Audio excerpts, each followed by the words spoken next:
آج مسلمان ایک بہت بڑی تعداد میں ہونے کے باوجود دنیا میں ذلیل اور رسوا ہو رہا ہے۔ ہماری نمازیں ہمیں برائیوں سے نہیں روک رہی، ہماری داڑیاں ہمیں چوری چکاری سے، غبن کرنے سے، فراڈ کرنے سے نہیں روک رہی، ہماری دینداری ہمارے کسی کام نہیں آ رہی۔ ہم اپنے آپ کو افضل ترین امت تو سمجھتے ہیں، لیکن قرآن مجید نے جو ایک شرط اس کے ساتھ لگائی ہے، اس شرط کا ہمیں خیال ہی نہیں آتا۔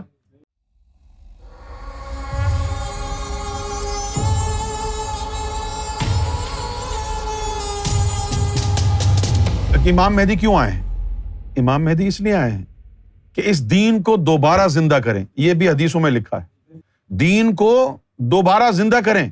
ہمارے دین میں 72-73 فرقے بن چکے ہیں، شیعہ، سنی، وہابی، دیوبندی، اہل حدیث۔ یہ تمام فرقوں کی روشنی میں مسلمانوں کی وحدت پارا پارا ہو چکی ہے، شیرازہ ملت بکھر چکا ہے۔ آج مسلمان ایک بہت بڑی تعداد میں ہونے کے باوجود دنیا میں ذلیل اور رسوا ہو رہا ہے۔ ہماری نمازیں ہمیں برائیوں سے نہیں روک رہی، ہماری داڑیاں ہمیں چوری چکاری سے، غبن کرنے سے، فراڈ کرنے سے نہیں روک رہی، ہماری دینداری ہمارے کسی کام نہیں آ رہی۔ ہم اپنے آپ کو افضل ترین امت تو سمجھتے ہیں، لیکن قرآن مجید نے جو ایک شرط اس کے ساتھ لگائی ہے، اس شرط کا ہمیں خیال ہی نہیں آتا۔ قرآن مجید کہتا ہے کہ نہ کمزور پڑو اور نہ غم کرو، تم ہی غالب رہو گے اگر تم مومن رہے۔ کیوں نہیں یہ بات سمجھ میں آتی ہمارے مسلمانوں کو؟ ہمارے علماء کو یہ بات کیوں نہیں سمجھ میں آتی کہ وہ جو نبی کریم صلی اللہ علیہ وسلم کی امت کا جو وقار تھا، جو تعظیم اور جو عزت تھی، جو ولولہ تھا، غلغلہ تھا، غلبہ تھا اقوام عالم پر، وہ کیوں ناپید ہو گیا؟ آج کا مسلمان یا تو فاقہ کشی کر رہا ہے، یا لوگوں کی غلامی کر رہا ہے، یا پھر مڈل ایسٹ میں ہے تو عیاشی کر رہا ہے۔ وہ کہاں گئی؟ میراث مصطفیٰ کہاں ہے؟ کیا دین داڑھی رکھنے کا نام ہے صرف؟ کیا دین صرف دمبا کاٹنے کا نام ہے؟ یہ تو دین نہیں ہے۔ کیا مسلمان مذہب اور دین کا فرق بھی سمجھتے ہیں؟ مذہب وہ ہوتا ہے جو آپ کو عبادات میں لگائے، زندگی جینے کا سلیقہ نہ ہو اس کے پاس، وہ مذہب ہے۔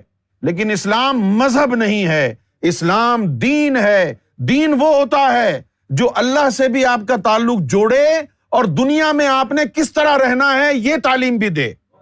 اب آپ مجھے بتائیے، مسلمانوں کا کیا اللہ سے تعلق جڑا ہوا ہے اس دور میں؟ صراط مستقیم مل گئی ہے؟ نہیں ملی۔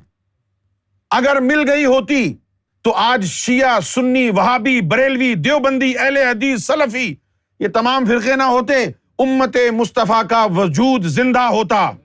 آج ہمارے دین کا جو پہلا باب تھا اللہ سے تعلق جوڑنے والا، وہ ختم ہو چکا ہے۔ 73 فرقوں میں بٹ چکے ہیں آپ۔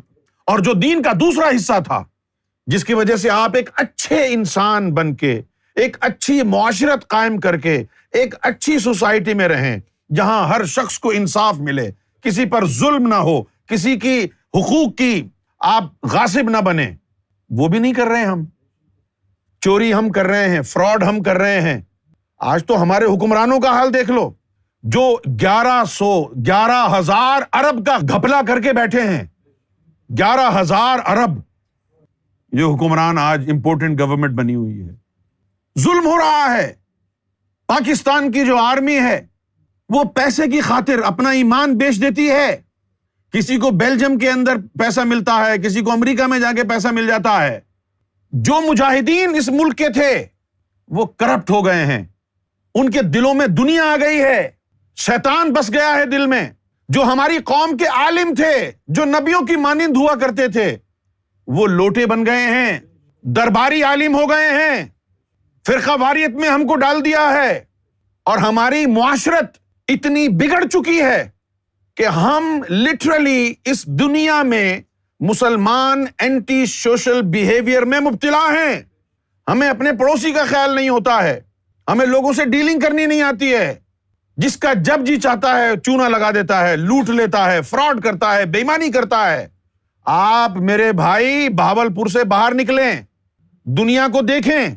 امریکہ میں ہمارے بارے میں لوگ کیا کہتے ہیں کہ یہ بے ایمان لوگ ہیں۔ انگلینڈ میں لوگ بزنس، جو برادری ہے وہ پاکستانی مسلمانوں سے بزنس نہیں کرنا چاہتی۔ جو چاول کا سیمپل یہاں پر بھیجتے ہیں، اگر کوئی آرڈر پلیس کر دے تو 2 نمبر چاول اس کے بدلے میں بھیجتے ہیں. ہم سے کوئی بزنس نہیں کرنا چاہتا. کہاں گیا ہمارا دین؟ قرآن مجید نے تو کہا تھا ان الصلاۃ تنہی عن الفحشاء والمنکر. 20 سال سے لوگ نمازیں پڑھ رہے ہیں، اس کے باوجود بھی وہ عالم جو دین کے ٹھیکیدار بنے ہوئے ہیں مسجدوں میں چھوٹے چھوٹے معصوم بچوں کے ساتھ لونڈے بازی کرتے ہیں. میں آپ سے سوال کر رہا ہوں، آپ مجھے اس بات کا جواب دیجئے، کیا قرآن جھوٹا ہے یا عالم جھوٹے ہیں؟ کیونکہ قرآن نے کہا ہے ان الصلاۃ تنہی عن الفحشاء والمنکر، کہ نماز برائی اور بے حیائی سے روکتی ہے. مجھے یہ بتائیے عام آدمی کو نماز برائی اور بے حیائی سے کیسے روکے گی جب اس نماز پڑھانے والے عالم کو نہیں روک سکی جو مسجد میں بیٹھ کر قرآن پڑھاتے ہوئے بھی لونڈے بازی کر رہا ہے. نماز اس لیے نہیں روک رہی ان کو کہ دلوں میں شیطان بیٹھا ہے. اسلام کو تم نے بھلا دیا ہے. اسلام کا پہلا قانون یہی ہے اقرار باللسان و تصدیق بالقلب. یہ کام کرنا تھا امام مہدی نے آ کے کہ پہلے قبلہ تو درست کریں آپ کا، پہلے آپ کے اندر اوصاف ایمان تو لائیں، پہلے آپ کے دلوں کو اللہ کے نور سے منور تو کریں، پہلے آپ کی نمازوں کو روزوں کو درست تو کریں، پہلے آپ کے دل سے تکبر، حرص و حسد، بغض و عناد کو نکال کے باہر پھینکیں، شیطان کو باہر نکالیں، غیر اللہ آپ کے قلب و قالب سے باہر نکال دیں اور خالص دین تمہارے قلب اور سینے میں بپا کر دیں، تاکہ پھر تم امام مہدی کو پکارو کہ ہم تیار ہیں، آپ تشریف لے آئیے. یہ کام امام مہدی نے پہلے شروع کیا ہے. ایک گروہ بنایا، ان کی تعلیم اور تربیت کی، اور ان کو کہا برملا، اس گروہ کو یہ کہا، سب کو نہیں کہا، اس کو کہا، گروہ کو جن کی تعلیم و تربیت کی. کیا کہا؟ میں تمہیں نہ اللہ کے لیے تیار کر رہا ہوں، نہ تمہیں جنت کے لیے تیار کر رہا ہوں، میں تمہیں امام مہدی علیہ السلام کے لیے تیار کر رہا ہوں تاکہ تم ان کا ساتھ دے سکو. یہ کام امام مہدی علیہ الصلوۃ والسلام نے کیا ایک گروہ بنا کر، اور اب وہی گروہ پوری دنیا میں اس تعلیم کو، جس تعلیم کے بغیر تو امتی نہیں بن سکتا، مومن نہیں بن سکتا، نہ مولا علی کا عشق آئے گا، نہ محمد رسول اللہ کا عشق آئے گا، نہ اہل بیت سے محبت ہوگی، اس تعلیم کا پہلے اجرا اشد ضروری تھا.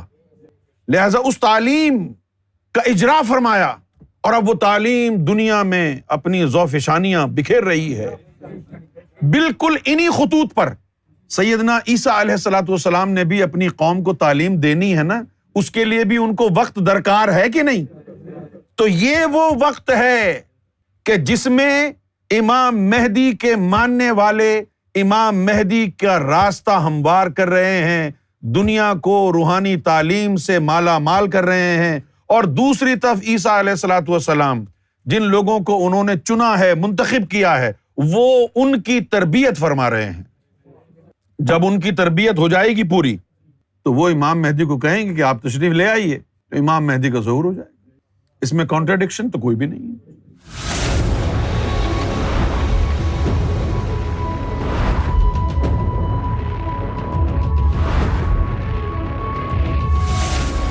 Amra TV, the place to connect with God.